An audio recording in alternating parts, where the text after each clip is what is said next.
Channel को subscribe करें, बेल icon घंटे को दबाएं और वीडियो को लाइक जरूर करें। आज और अभी की बहुत बड़ी खबर निकल कर आ रही है कि मशहूर गीतकार अपराज, मशहूर सुपर डुपर हिट सॉन्ग देने वाले गीतकार अपराज, सही सुने आप लोग, सुपर डुपर हिट गीत देने वाले गीतकार अपराज इन दिनों सुर्खियों में छाए हुए हैं। कोटिया चट्टी नगारा Belthara road studio Rashika music जो इन दिनों सोनी सुमन को गाने गवा रहे हैं। वीडियो में देखिए अपराज कैसे गाने गवा रहे हैं। सोनी सुमन का लाइव वीडियो देखिए और वीडियो पूरा अंत तक जरूर देखें।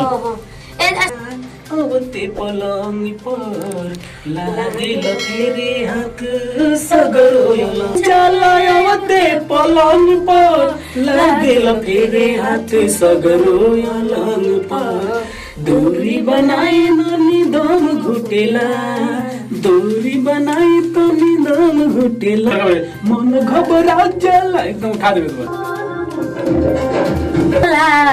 आवते पलंग पर लागेल फेरे हाथ सगरोल, मन घबरा जाला। आवते पलंग पर लागेल फेरे हाथ सगरोल अंग पर। लगा तो शब्द अधिक होता ना ठीक बा, ठीक बा। तब का छूट जाता, मन घबरा जाला। आवते पलंग पर लागेल फेरे हाथ सगरो अलंग पर। मन घबरा जाला। आवते पलंग पर लागेल फेरे हाथ सगरो अलंग पर। दूरी बनाए तनी दम घुटेला, दूरी बनाए तनी दम घुटेला, धकेता बिना कमरिया दर्द उठेला, धकेता बिना कमरिया दर्द उठेला।